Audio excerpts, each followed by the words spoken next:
Welcome to episode 46 of The Lowdown Show. I'm Neil Graham. This week I speak with Robert Sabel, who builds bespoke BMW airheads from his Los Angeles workshop under the Roughchild moniker. More than merely a customizer, Sabel blends modern and vintage with a tastefulness few can match. I'd encourage you to view this conversation on YouTube so that you too can see the bikes that we're discussing. But first, a word from our sponsor. Picture this, you're halfway through a DIY motorcycle fix, tools scattered everywhere, and boom, you realize you're missing a part. Well, don't fret, because whatever you need, it's on eBay. They've got everything, brake rotors, lights, and tire exhaust systems, whatever you need. And it's guaranteed to fit, which means no more crossing your fingers hoping you order the right thing. All the parts you need at prices you'll love, guaranteed to fit every time. eBay, things people love. From what I understand from reading about you, you sort of got into things dirty and greasy and noisy through your father, through hanging out at your father's elbow. Is that correct? Yeah, but it's not quite how it reads. Basically, he did everything he could to keep me away from it. So I grew up at the racetrack, but he wouldn't let me race. And then in my teenage years, he bought an Austin Healey 106 from Arizona as a shell. And that was the first car that we'd built together. And I don't know if this all stemmed from daddy issues, but I was always getting sent off to go and find the air hooks or some stupid tool that didn't exist in the shed. And then fast forward half a lifetime, and I met my now wife and moved to America. And so it was my opportunity to branch out and do everything I dreamt of. Now, why would your father dissuade you? I don't want to get too deeply into your personal background, but why do you think your father dissuaded you from pursuing this? He was a racer and it was his thing. And as a new father, I appreciate now more than ever that maybe he just wanted his thing to be his. Right. I don't think it's anything deeper than that. And it's quite dangerous. And I see now I have a 4-year-old daughter and already she's poking around motorcycles. And I'm like, no, don't, you don't want this. Go and play with dresses with mummy.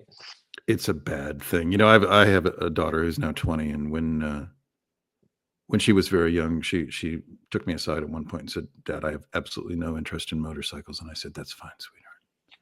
That's absolutely." And I just saved, in that one sentence, I saved thousands of dollars of mini bikes and all that kind of stuff. So I was well, mine's 4 and her motor skills are already thriving. She has most vehicles that she rides or drives in the house, and she has a battery operated car that she steers and does the pedals, and she has done since she was 2. So I'm hoping that we give her the car bug.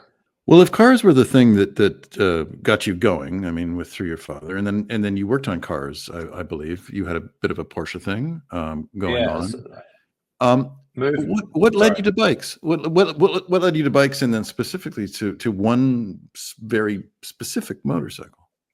Yeah. So as an unemployable idiot that moved to America for his woman, I had to go and do something.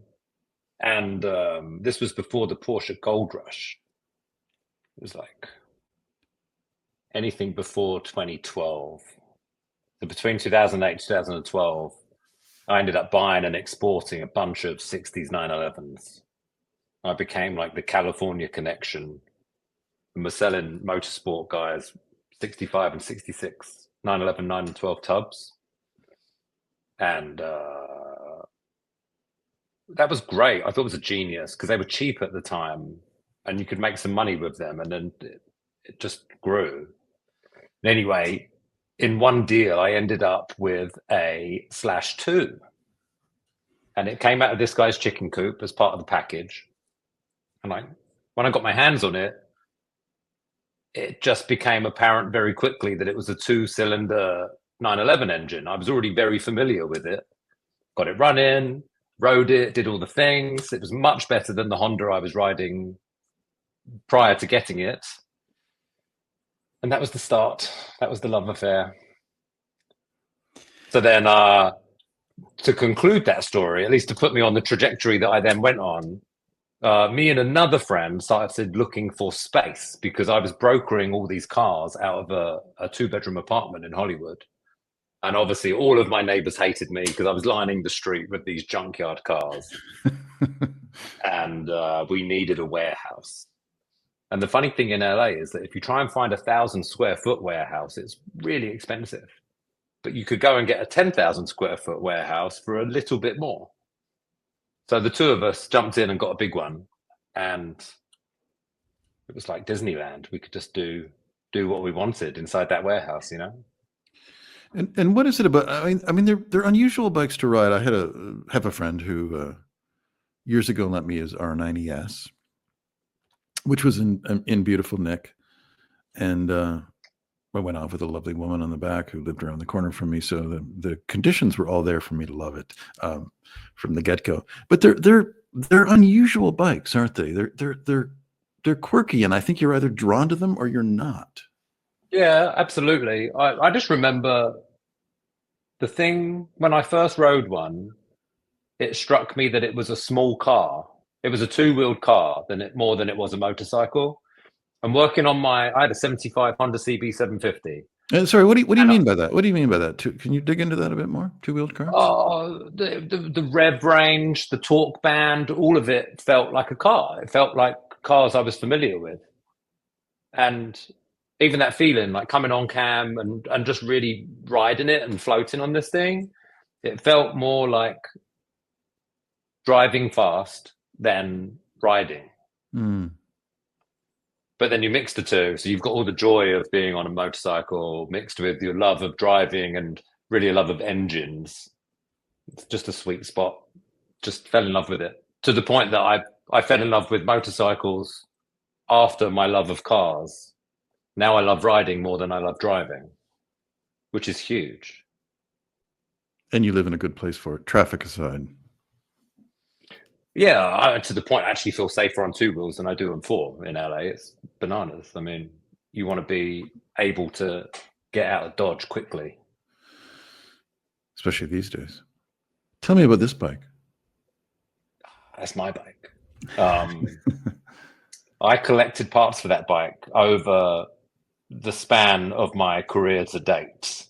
I went through this phase of a good few years where I was brokering R80 GSs. I felt like most of the world hadn't woken up to them and they were still available cheaply, underpriced across the country. But there were people that were prepared to pay like reasonable money for them running nicely. And I fell in love with R80 GSs. It's the best one out of the factory. And yeah, I did my thing to it. It's custom. All of it's custom and using all special parts and what's rare and what was too good to go out on a flip. Right. Signed gas tank, 1 of 200, original paint, original decals. And used regularly? Up until the fires. After the fire, I went and put it on display. I just needed to get it out of the way while we tied it up and sort of did some stuff.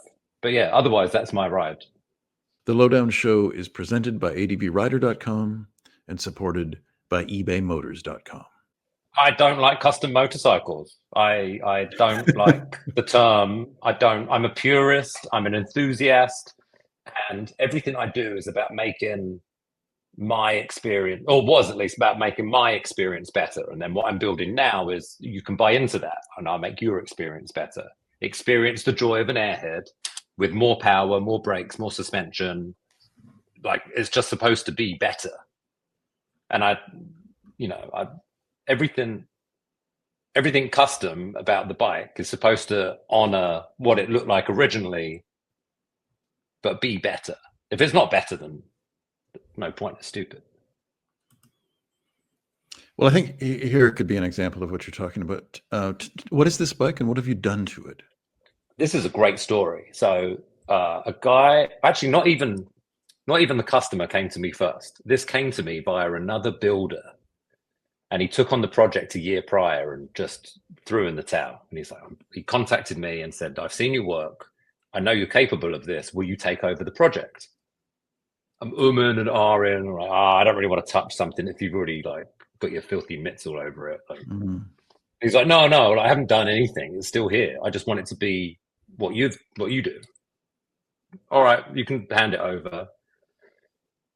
So then I get on the phone with the guy that actually owned the bike, and that was his dad's motorcycle. And he's not a young man, so his dad must have bought it nearly new, and it's a 1970 R75, but it was a complete basket case. He'd left it outside. He'd inherited it without the title. He never rode it. It was just, and his dad had ridden it a lot. It was roached and it was left outside to rot. And his dad had always dreamt of an R90S. My guy Frank wanted to honor his dad. He wanted something that I would build. He wanted to use his dad's bike. So we turned the R75 into an R90S Resto-mod. So we've got an Öhlins upside down fork front end with modern radial calipers. The engine was completely rebuilt, crank out engine rebuild. That was 1,000cc.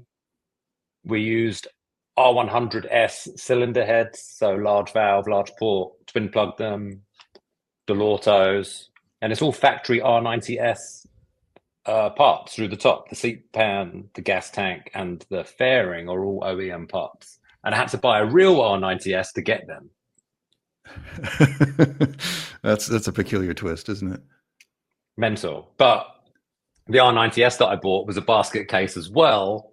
And I had another customer that was adamant we used an R90S frame, but didn't want it to look like an R90S. So it was a win-win. It was the double donor. Yeah. Now, how does it ride versus a stock bike? Planted. So you've got more power, more it handles. I've ridden stock BMWs now with those front forks, and what used to be forgivable is now a little bit scary. I don't know. There's times when you're riding in a straight line and the roads are easy, and you're like, oh, it's plush, it's lovely, it's absorbing all the bumps, and then I don't know. I'm totally converted to modern suspension. And how does it ride? It just does what you want. It feels a lot like an R90, but with some like more meat and potatoes behind it. And those are still 18-inch wheels, correct? They are 18 front and rear on that bike. Yeah. Let's keep going. Of all yours, I love this. This is really charming. This was commissioned. This was the second Marlboro bike that we built. The first one we built was for, I forget how tall he was, but he was under 6 foot, and he asked to do like a lower version of a loud bike, and we came up with doing a Marlboro bike, and it was kind of set up to be comfortable for the street. And then that went out on YouTube. The guy saw the video on YouTube, jumped straight on the phone and was like, who are you? Like, I want one, but can you make it a bit bigger? It's like, yes, like I can do one like how it should have been. When I look at your bikes, I think, and I guess a lot of builders, irrespective of the brand, there's some Ducati builder I know, and he seems to have through trial and error finally struck upon a formula that works. You know, these fork, this brake, this springing. And it was a really long process of trial and error for him to find what really worked. Was it? Oh my God, it makes your brain hurt. Like, it's crazy. I sometimes sit at this desk with calipers and measuring stuff and trying to figure out new things. I'm like, how does everyone else do this? You know, no one else does this because it's stupid. And then you make it happen. You get the parts machined. They come back. You got something wrong. You have to do it again.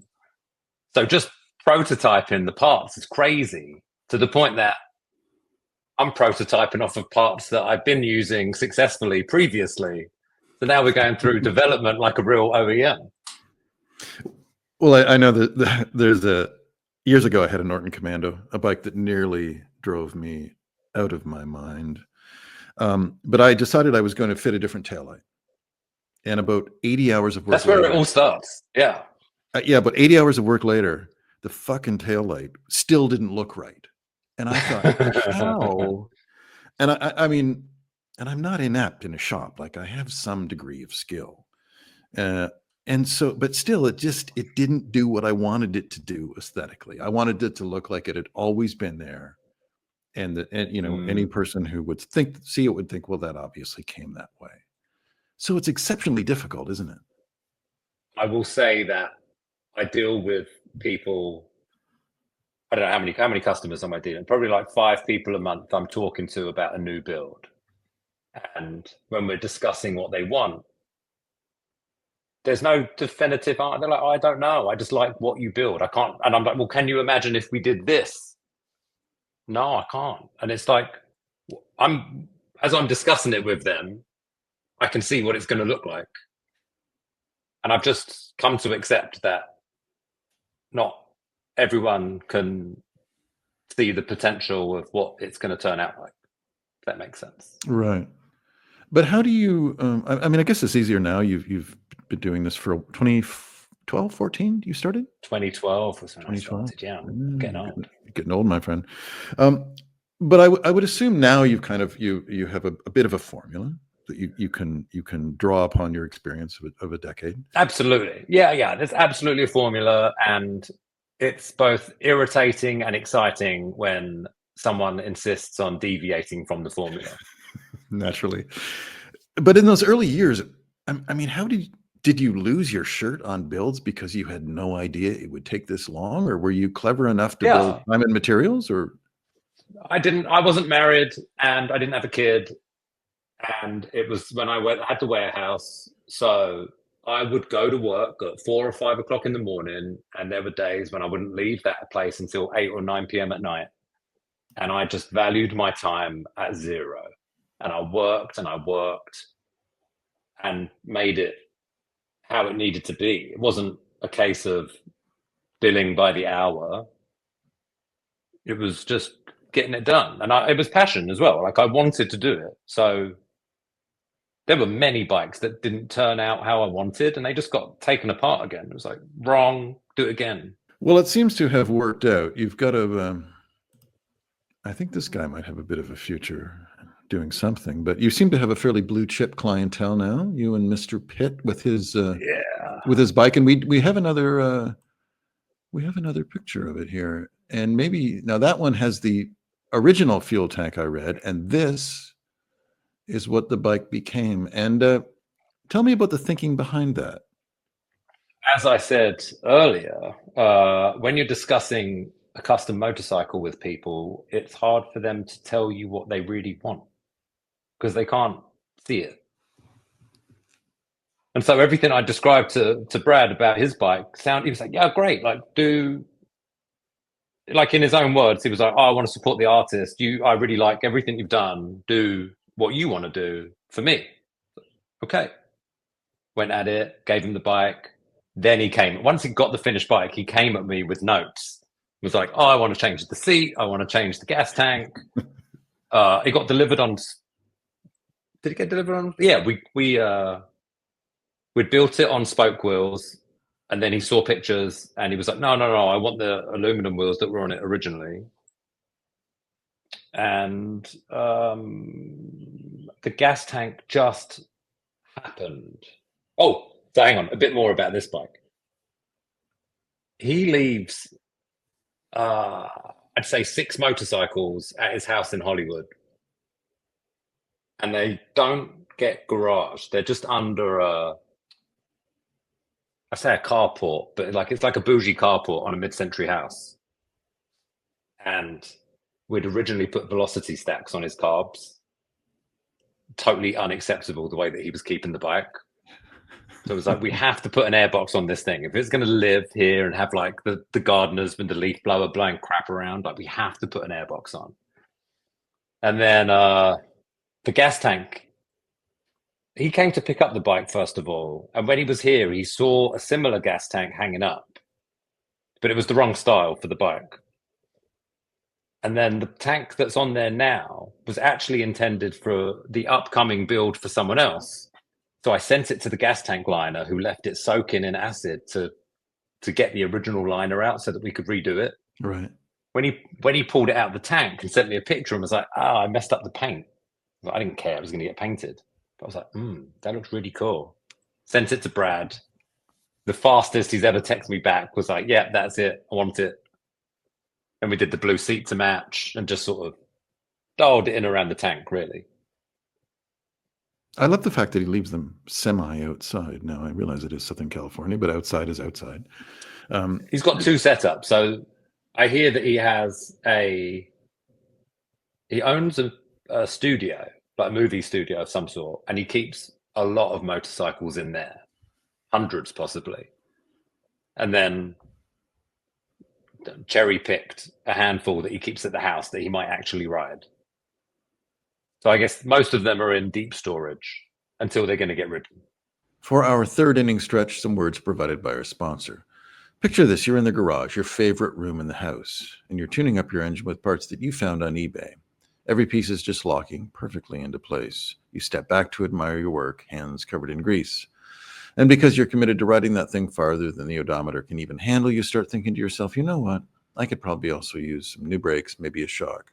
This baby deserves a new air filter. So you head right back to eBay. You can find any part you need there. It's surreal.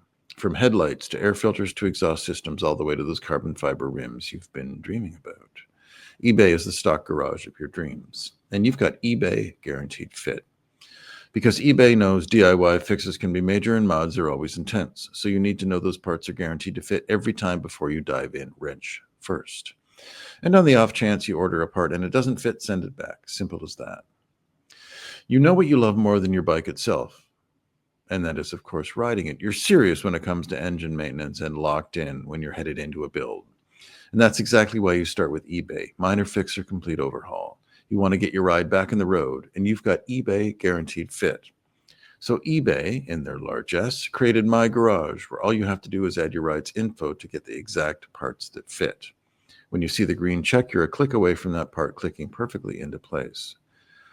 Well, now that you know all of this, just imagine standing at that open garage door looking at the bike you love more than anything, knowing that anything is possible, whether it's keeping it on the road forever or turning it into something that humanity has never seen before.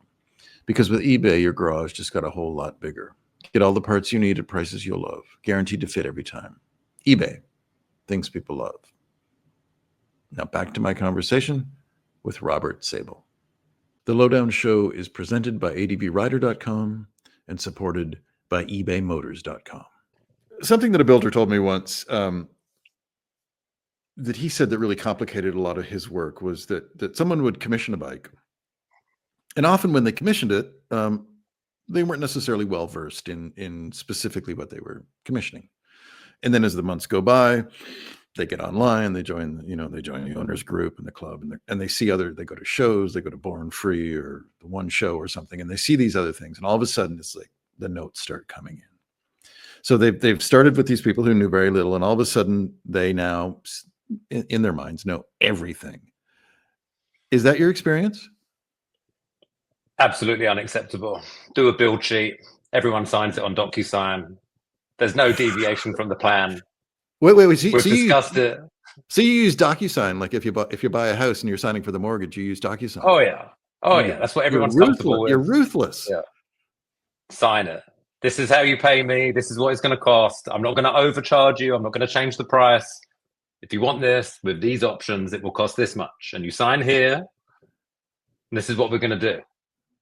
So if I commission you and all of a sudden I want a 30-inch over Springer on the front, I have to come back to you and we redo the DocuSign? Yeah, it's a telephone call, isn't it? I mean, when you think about it, when I start a build, I order all of the parts on day one. So it's like, okay, well, if you're now going to change the front end, you've incurred the cost of one front end, you're buying a second. Do you want to do that? That's what the change is going to cost. It's not rocket science. I got a chuckle on your website looking at the FAQs that I think it was some people will I presume some people have asked you if you do financing, and you say if you need financing for a custom motorcycle, for a bespoke motorcycle, should you really be buying this? I mean, even if you have the money for one, should you really be buying one? I don't know. It's a very personal decision. Where do I start with this story? One, yes, I'm a Porsche guy. I have followed the rise of Singer from the bottom to the top, in awe of them, have got to know them a lot better in recent times. The whole thing is a fabulous operation. Was that bike inspired by Singer? Deep down to the core, yes. because I'm inspired by Singer, but I wasn't thinking about them when I was. Well, I've got eye contact with a squirrel right now through the window. That's so freaky. Come away. Come away. So, am I inspired by Singer? Yes, because the whole resto mod thing is sort of defined by them, and they hold everyone accountable to this impossible standard that you have to, if you're going to do it, it has to present itself as OEM or better. Jewelry, even everything you do, every nut and bolt is jewelry. Make everything look perfect. Everything matters. So this was my concept. And we should say that this is not a complete motorcycle. This is a rendering. That's a rendering of my dream motorcycle based on an R5 with a modern drivetrain, or modern an Airhead 247 engine in it. So in order to get this in production, I wanted to do, well, so my idea was to do a special engine. This bike, I wanted the internals from a 911. I want the pistons and cylinders from a 911. I want 911 cylinder heads, custom rods. Let's get as many Porsche internals in it as possible, but put it in a classically designed motorcycle like the R5, possibly the best looking motorcycle on the planet. And long story short, I approached Ed Pink Racing Engines, the people that build the engines for Singer, if they would build me this engine. And they quoted me a price and said, we'll do it if you get 10 orders for this build. I was on a panel in Pebble Beach talking about cars, Resto-mods, talking about Resto-mods in a panel, and I announced it there. And from the announcement, I got, what did we get up to? Six registered interests and people that were prepared to pay for it. And I couldn't get the 10. Ooh.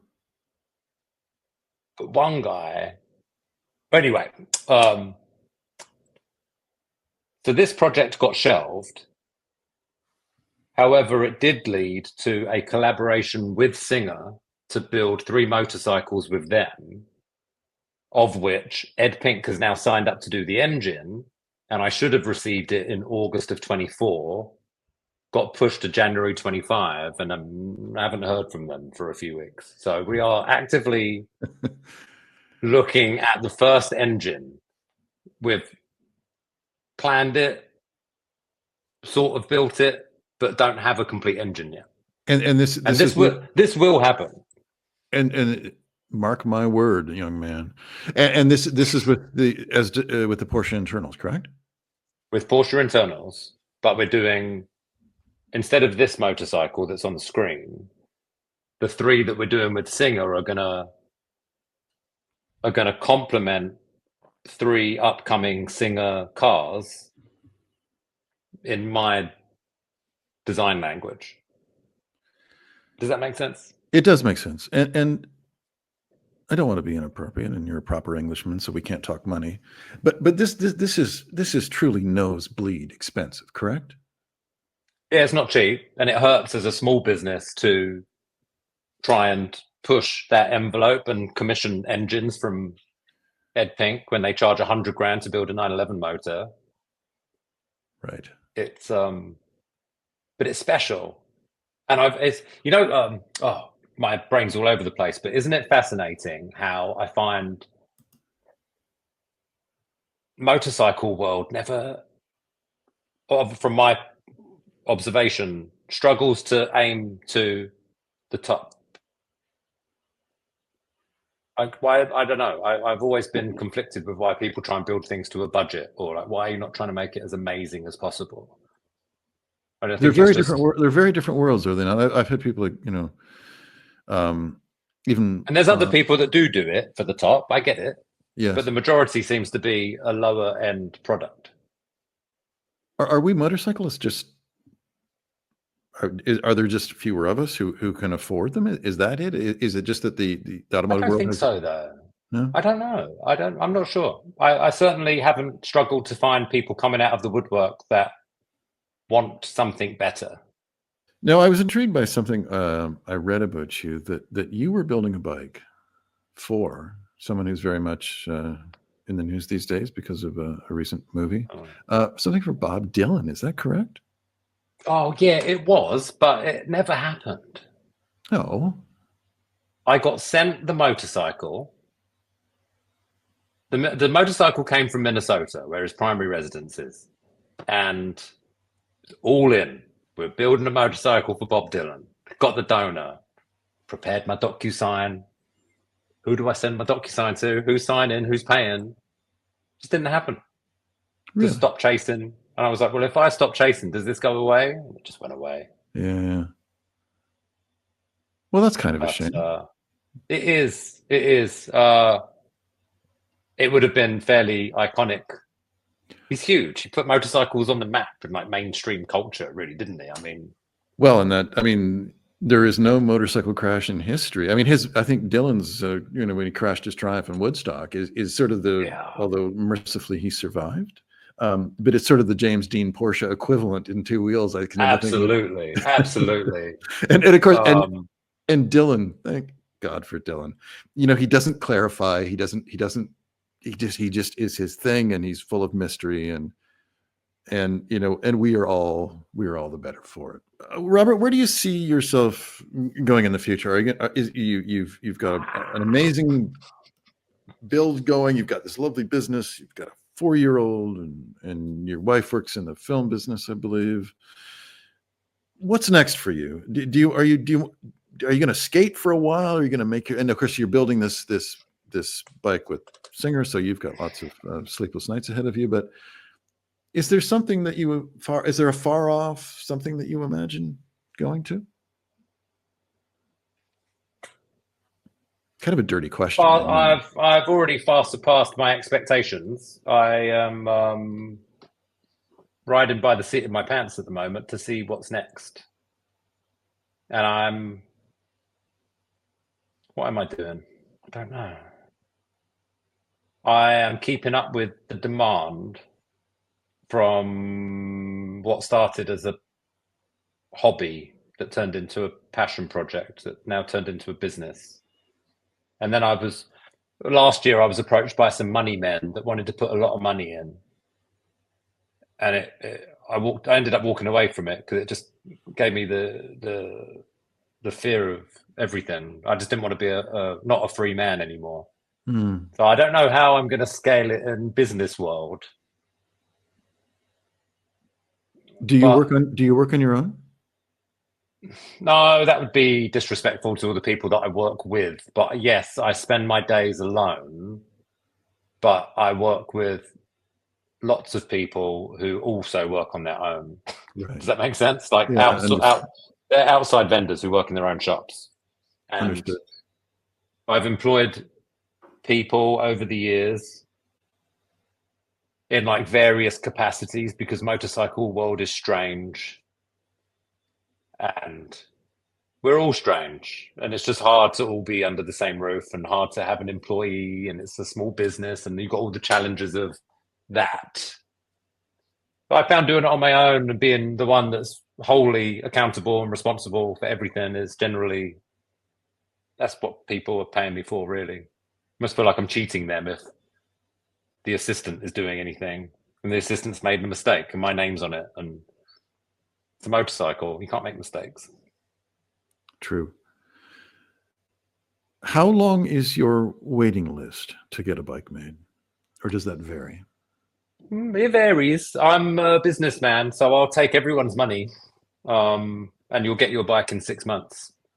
So when we say wait list, it's more like an active order list because I take a couple of new orders every month and put out a couple of bikes every month. So we've generally got like between 8 and 12 bikes in production at one time.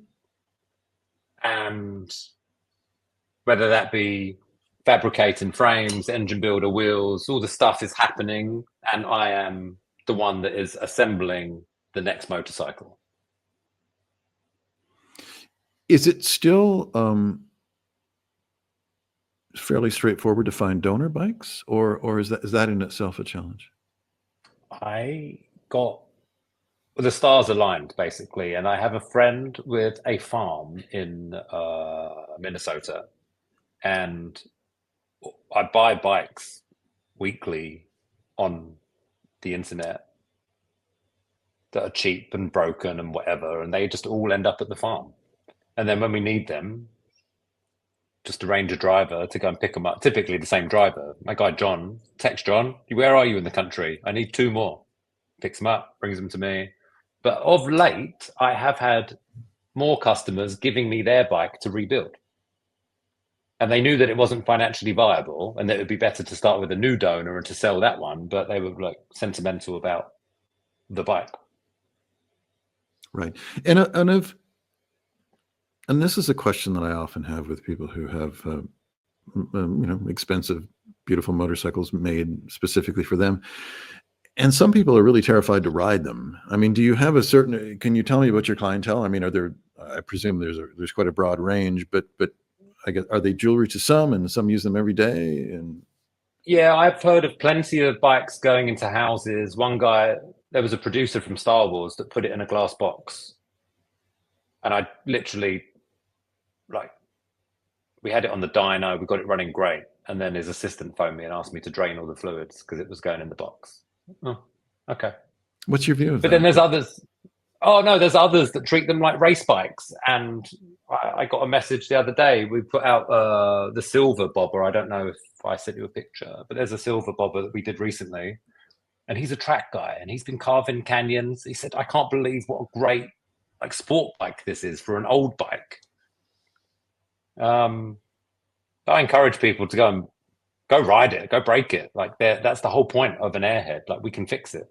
As much as we've modified it, made it different, put all the good stuff on, still just go and break it. Everything, we can fix it. Go and have a great time. Let's wrap things up with some words provided by our sponsor. Picture this: you're halfway through a DIY motorcycle fix, tools scattered everywhere, and boom, you realize you're missing a part. Well, it's okay, because whatever it is, it's on eBay. They've got everything: brake rotors, lights, and tire exhaust systems, whatever you need. And it's guaranteed to fit, which means no more crossing your fingers and hoping you order the right thing. All the parts you need at prices you'll love, guaranteed to fit every time. eBay, things people love. Thank you for listening to The Lowdown Show.